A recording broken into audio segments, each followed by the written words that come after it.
Hello everyone, Attack Power here with a meeting of the Titans between Mamil and Kenig here in Steel Division 2. Let's dive right in here to Siedlce. And on the left, in the red, we have Mamil playing 97th Strelki on Vanguard income. And on the right, in the blue, we have Colonel Kenig playing 2nd Panzer on Maverick income. So this match is a best of 3, so we got even more games coming for you guys after this one. These two players, two of the best players still active in the game. Two very good players. You see them commenting on most of my videos and stuff. Always nice to see them in the comments. They're extremely helpful. If they make a comment on your comment, you should probably listen to them because they probably know better than you. So diving into these decks here, 97th Strelki, a pretty well-rounded Soviet division. Definitely one of the top Soviet divisions for sure. I wouldn't put it at the top. I would probably say 84th is better. Me personally, I like 26th better, but I definitely think these 26th is not as well-rounded as these. In terms of notable stuff, they have the Razvedka Dozer, which is a nice like sniper unit. Pretty unique. Not as impressive as it used to be, but still a cool unit. The infantry tab, it's got Strafnikis, which is nice, but that's the only like special thing. It doesn't have any of like the Sapori rocks or the Sturmoviki rocks or anything like that. Just the standard Soviet stuff there, along with the Sapori PPSH there for an early rush. Tank tab is a nice mix of medium tanks, and we get some IS-2s as well. So we see all the T-34 variants and that good old IS-2 in B phase. The support tab, pretty light here actually, just the OB-25 in terms of notable stuff. The AT tab, pretty solid as far as a Soviet AT goes. You do get the ZIS-2s, which is definitely one of their better AT weapons. Double vet Su-85 there in B, interesting. A lot of AA here. We have M17 and 237 mils. Seems like a lot, honestly. I mean, 2nd Panzer is not that air like focused, so a little surprising. I mean, maybe he's using that M17 for close range support. Maybe we'll find out. RD tab here, really light, just the 122s, which are probably more meant for 2K HE support in the center, because he actually really doesn't have any of that, weirdly enough. And then the off map 132 rocket. Ugh. Oh, that's just a ring of death. And then finally, we have the legendary PE2s, which are not nearly as legendary. These things used to be the scourge of the game, and now they've been nerfed down to something a lot more reasonable. On the other side here, 2nd Panzer, one of the newest divisions in the game here. This division is unique because everything in the deck gets one level higher veterancy, which just makes the deck look beautiful. There's so much veterancy. It just looks so sexy. It's honestly a pretty standard Panzer division. Otherwise, you do get a ton of recon vehicles, like a absolute crap ton. It's ridiculous. 2 cards of Pumas, you get 2 different SPWs. The SDK is that it's absolutely insane. The recon spam you can do in this deck, and then all of it's like double vetted or at least single vetted, and it's just so much of it. The infantry tab, like I said, is literally just straight normal Panzer division infantry. I mean, it is, again, everything in here is stronger than it appears because it's so vetted up. The entire infantry tab is double vet, as you can see. So a singular leader pushes these guys all to 3 vet, which is pretty crazy. Tank tab here, we notice there's no tanks in A phase. That's because this division cannot gain access to tanks in A phase. The only armor you have to work with are the Pumas and the recon cars in A phase, which is actually a lot trickier than you think. When this division was first coming out, everyone was like, it's cracked, it's broken, unbeatable, freaking everything just better. But the fact of the matter is, like, yes, the veterancy is awesome, but Panzer divisions weren't that crazy before, and just because you put veterancy on everything doesn't make them crazy now. Support tab, really good. Nice mix of the usual Axis stuff. When you see 2 cards of Pack 40 and A, that's because he has to survive A phase armor rush. That's really important. AA, pretty standard, already standard, and then a whole bunch of Focke-Wulfs there in the air tab. So let's dive into this thing. We see some immediate, pretty aggressive pushes here from Mamil, especially up north, going all the way deep over here. On the other side, Kenig going to respond here in the center with the same sort of aggressive push.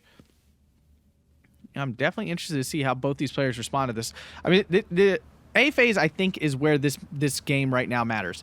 Because both players know that Kenig is struggling in A phase to survive, right? And Mamil's going to try to take advantage of that for sure. He does manage to get these Sapori unloaded. He might get the free SPW killer. This is overly aggressive here. Yeah, that was a dumb play by Koenig. Obviously, he didn't see it. He's obviously watching something else on the map. But that was just a free 35 points for this 10-point Sapori unit. So that's quite bad. In the center, this push here actually going pretty well. SPW needs to get on target here. It's got a lot of choices, and it's doing nothing right now. It's pretty rough. See double Puma in the center as well. The Po-2s finally getting over their places to spot what's going on. It's not a light deployment down south, but there's no AT, so this T-34 is a big issue. The Panzer Schreck's like the only chance. He needs this T-34 to get too aggressive and get killed. SPW-231 did fall back. MG-42 getting pushed off.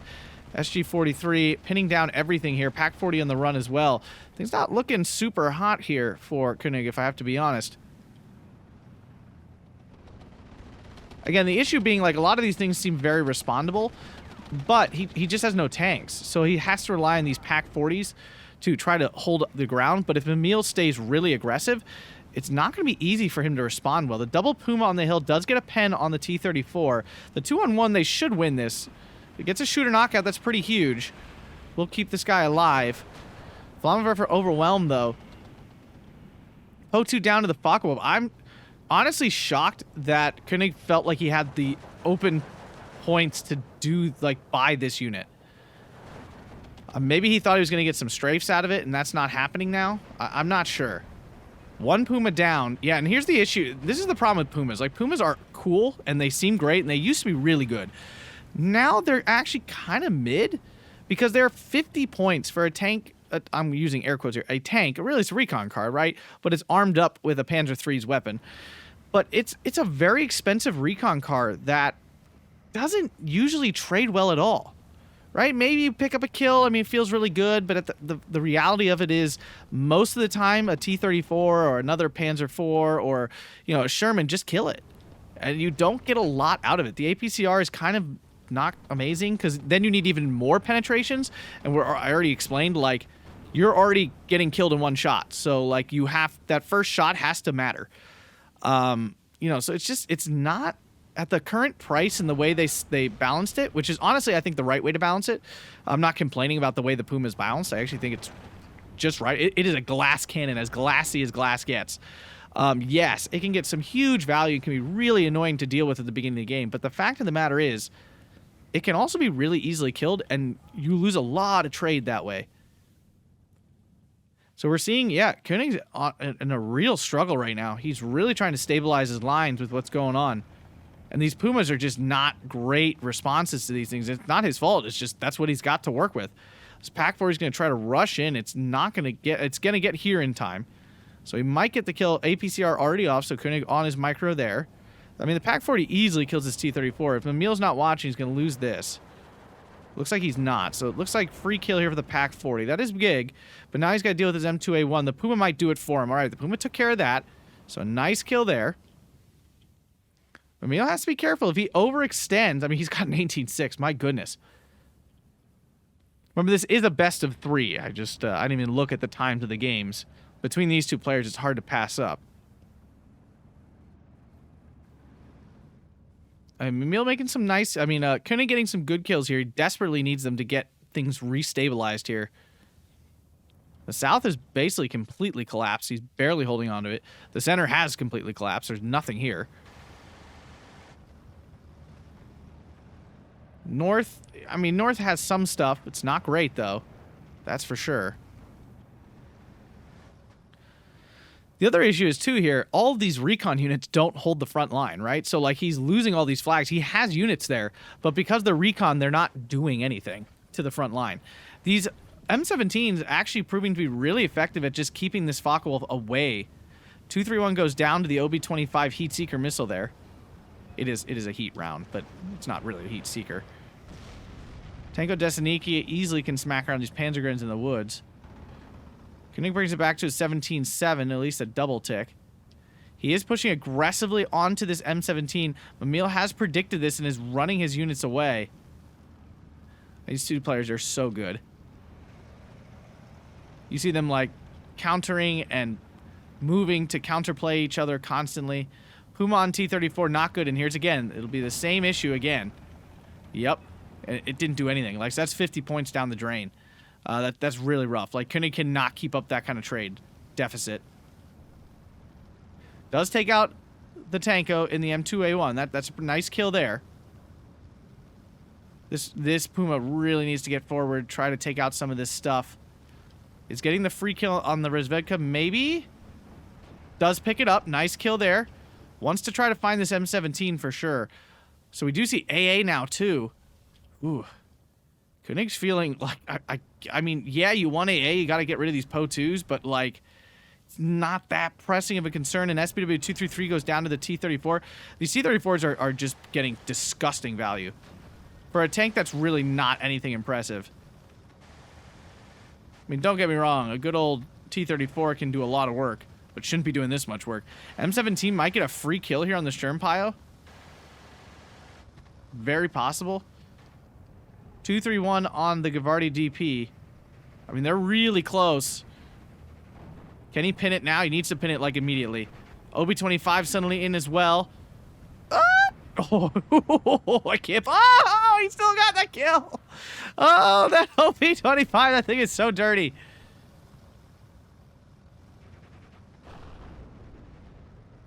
I mean, Koenig's trying to push back just to grab some flags. Does get it back to a double tick. But this half-track, obviously, not long for this world. Needs to find the stupid M17 here. This thing is just inches away from seeing it. Did he finally spot it? I don't think he did. I think he's shooting at something else. I can't... Oh, yeah, he is. But he's out. Hill Pression. This is such a good feature, Eugen. Everybody loves this feature. VZ VOD can absolutely just decimate these SPWs. Triple PTRD. That's the way to get it done. Motorized Vodka? No, they just have grenades. T-34 is going to get the free kill here on the half track, I think, though. Koenig's still struggling to hold on. M17 is finally dead. I will say that. That is dead. You can take out these infantry, might flip these flags back.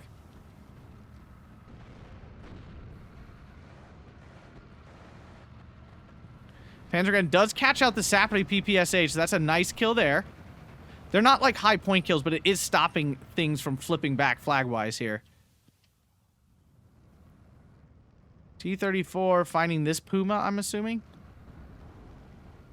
Yeah, as we've noticed, I mean, these Pumas do not want to brawl 1v1 on these T-34s. Like, it's not a good fight. I mean, this half-track pushing back through. Both players just exploiting any hole in the line they can find, but it's back to an 18-6. T-34 max range does not land that hit. This one doesn't either. I mean, Koenig has a chance to try to save these Pumas. He's not moving, though. Down one goes. The second will probably go to this shot.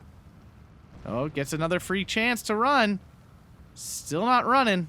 And he's on the hill, which means he's not shooting. SPW-233 will have a chance here. Fires the shot.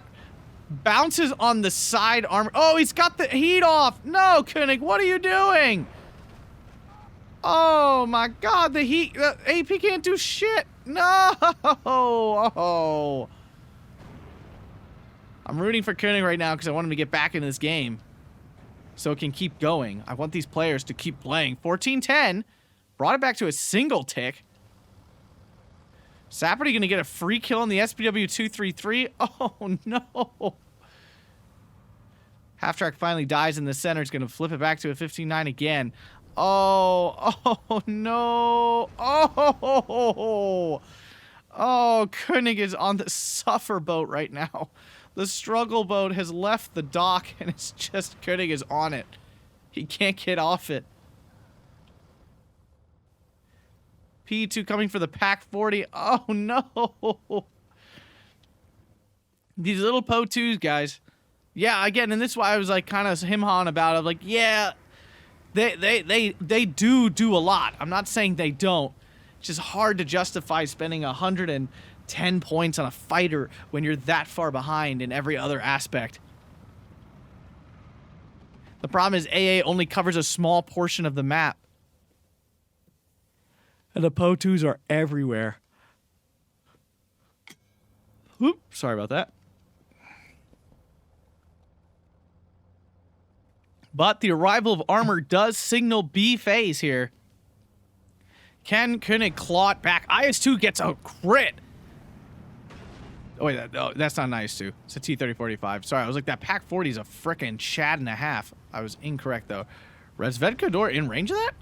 Huh. This unit is a solid. I mean, it's a solid unit.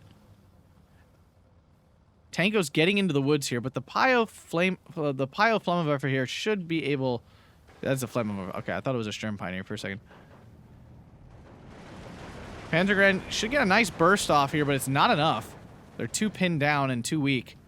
Up north, Kenig is pushing back through here, trying to get onto this flag. It's a flag you really don't want to lose for nothing. Here comes the Panzer IV. At this range, the T-34 should pen basically every time. T-34 will probably struggle. Tanko took some sort of suppression from what I'm not sure. Bomber immediately goes down to the Molotov, but now the Tanko's out of mollies. Well, I mean, it's reloading its molly. So the Pioneer will definitely get its grenade off. Tanko will go down. That flag is now safe for the time being. MG-3042, though, pinned down. Gonna flip this flag. Panzer IV takes a pen because they got closer. T-34 is down, though. That's pretty big. Panzer IV can now help out Gavardia DP outside of the range of its PTRS, or D, or whatever letter it's after. It should be D, right? PTR-D? I don't even know. We could look, right? He's running away. PTR-D. It is D. Yeah, okay.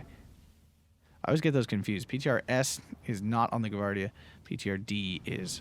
Although they're basically the same thing. Right? I believe they are. Am I wrong? I could be wrong.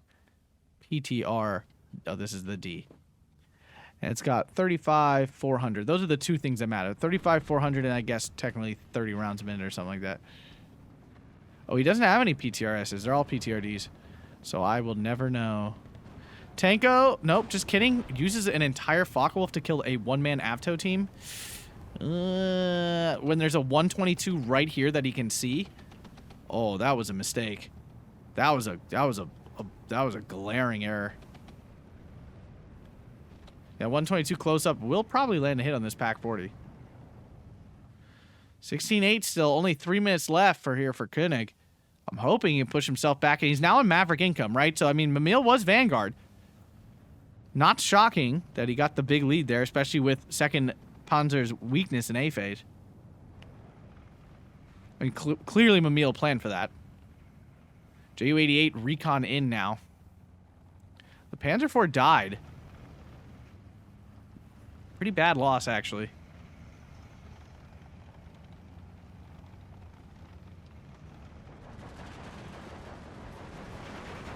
Pak-40's still great. 122 demonstrating why it's kind of a trash arty piece.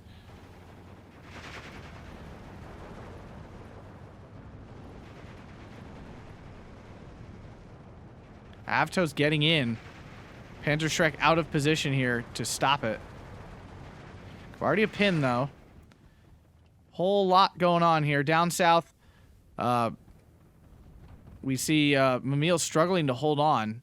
He did extend pretty hard. There's this two here. It's not like he's defenseless, but Koenig has taken an alternate path here. Focke-Wulf floating around uncontested. That AA down south is dead. The M17 from a while ago. Puma, one Puma's on target. The other is not yet. Oh, does take it out. AVTO on the hill loses to the Sturm Pioneer. That's shocking. Something must have happened.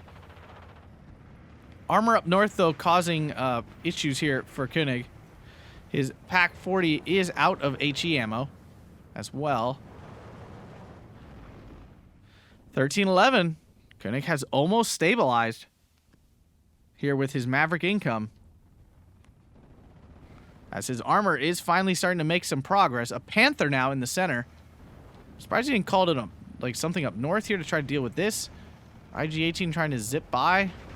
Will it? Oh, it almost didn't get the zipping. Strafnikian as well now. Definitely going to be an issue. It's a chonky infantry shot. Back to 14-10. Here comes the Focke-Wulf to soften that up. Should do some good damage. This thing does have the 250 kilogram bomb. With the Strafniki now running, the damage will be reduced. Of course, not as much as it used to be. For those of you newer to the game, back over the summer, retreating was significantly nerfed. Before, it was like your units were almost invincible when you retreated them. And they definitely toned that down significantly.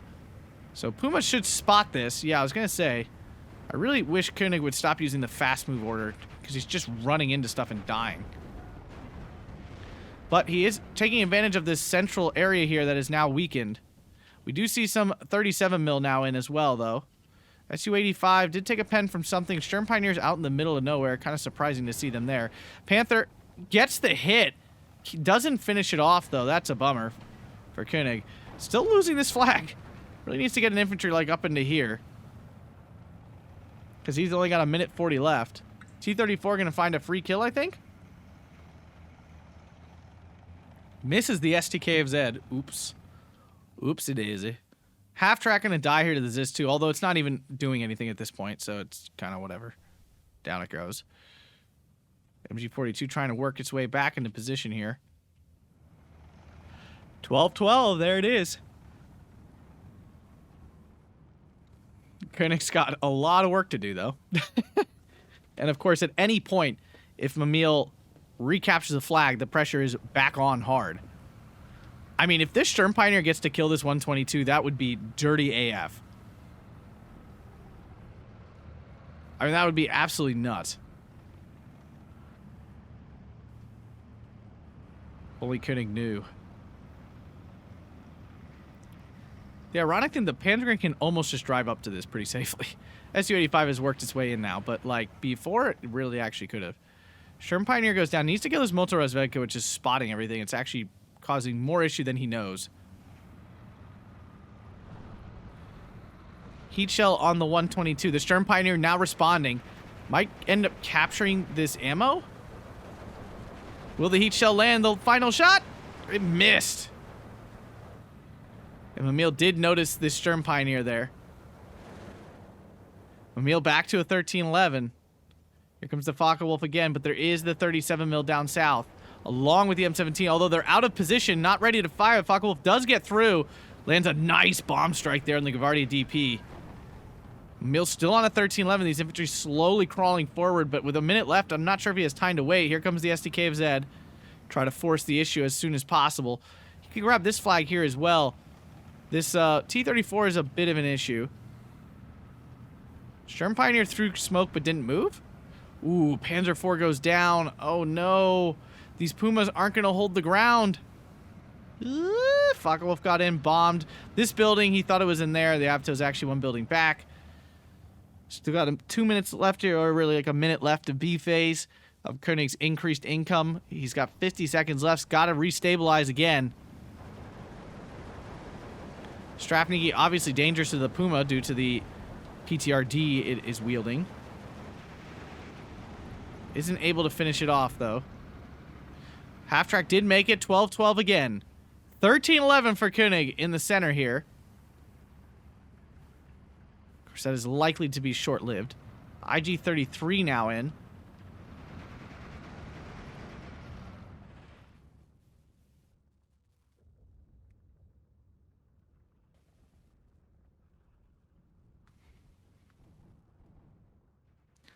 Not to mention another issue here for Koenig is that he's definitely got way less infantry. He's got 59 to 70. I guess it's not a terrible difference. Panzergren's getting caught out by the Avtos. Oh, that's brutal. Oh, that's brutal. Loses the flag.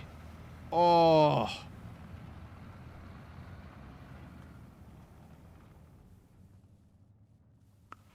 Back to a 12-12, and it's a tenuous 12-12. Like, any of these units die, and any flag might get re-opened up. Panzerschreck caught out. That's a bummer. I mean, this Panther could easily move forward and engage. I know he's afraid of this hill, and I get it. 122 here on the hill can cover off this entire area. Panther. Oh, Panther. Oh, dear Panther. Why do you struggle so? What's the heat shell range on this thing? What? Oh, 1,500 only. So the Panthers should be able to kill this for free. Okay, not if it misses every freaking shot. Then no, it's not. Oh, Gorilla goes down to the Su-85. Oh. Avto finally pinned. IG-18 now getting this Su-85 getting so much dirty value.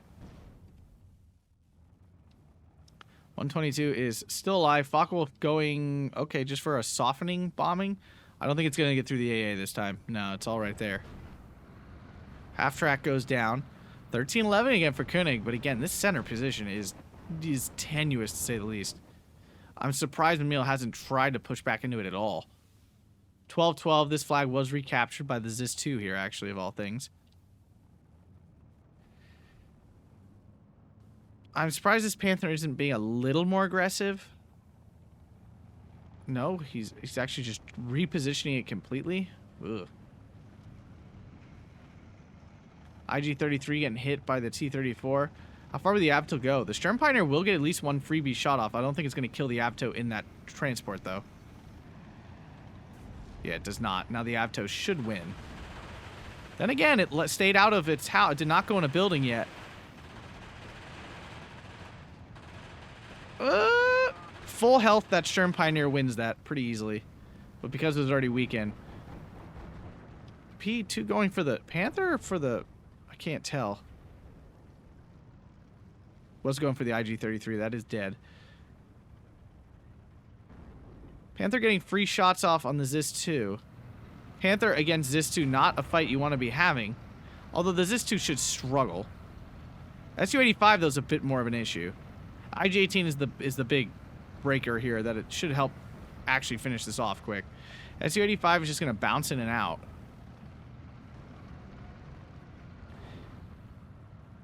It's nice to see Panthers are actually like semi-meta now again. They really were absolute trash for a long time, and now they're definitely viable weapons.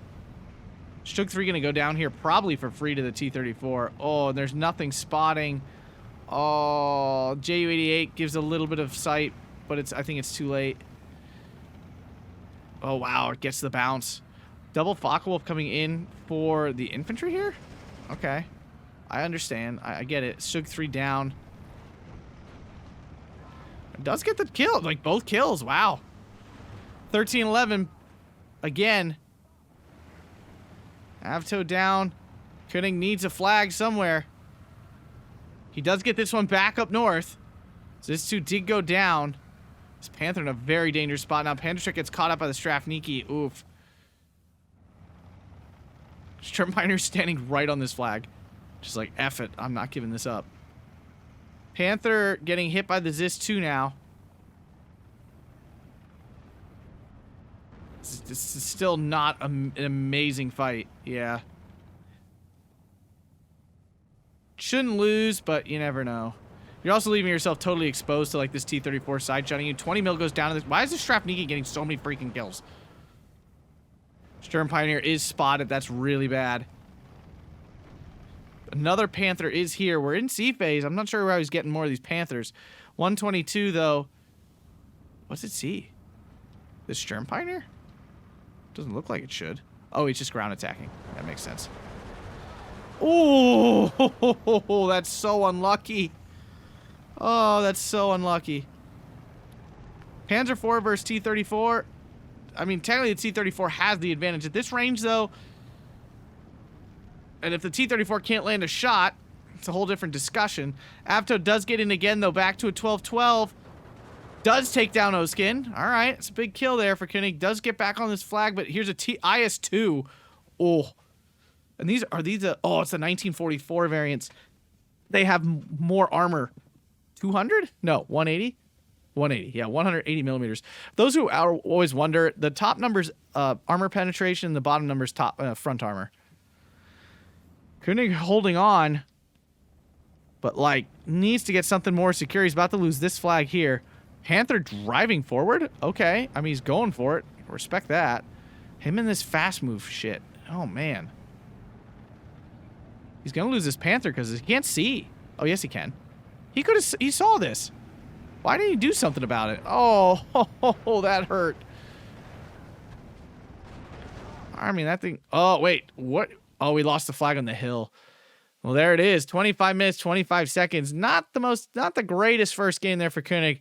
It's all right. It's all right. These two players definitely can throw down better than that. Yeah, I mean, basically, it was... I don't want to call it a divisional mismatch, because it certainly wasn't. It's just that Mamil knows exactly what the weakness of 2nd Panzer is, and that's A phase. Like just look. It's a frickin' T-34.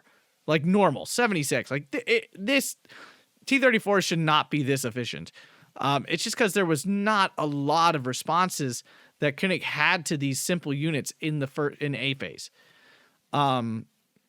Yeah, it doesn't feel so bad on paper. I myself like don't call a lot of tanks in A phase very often because they're a big commitment when you're not getting that many points. And of course, I play balance all the time, so like, I'm not calling them A tanks in an A phase. So to me, it doesn't feel that bad. But when you don't have the option at all, and someone is like purposely pushing really hard, and like the way to stop a hard and fast early push is a tank usually. One heavier tank, or even just a tank that has moderately good stats, can stop the cheap rush of armored cars or medium tanks, like light medium tanks like the T-34, or those Motorrazved, because he was driving around with the armored trucks and stuff. The way to stop those early pushes is any piece of armor at all, something that can survive that. The problem is when you're relying on AT, that stuff can be overrun by multiple units. The tank a lot of times can't, because all your units are soft or something. The tank it's just kind of like a brick wall. So it becomes a major issue when you don't have the option at all. Even if you don't use tanks very much in A phase like myself, not having them at all really sucks. You don't think it does until you do it and you're like, wow, this is so miserable. But anyway, if you guys enjoyed that, make sure to hit that like button, subscribe for all the good old Steel Division 2 content. Thanks guys, and have a fantastic day.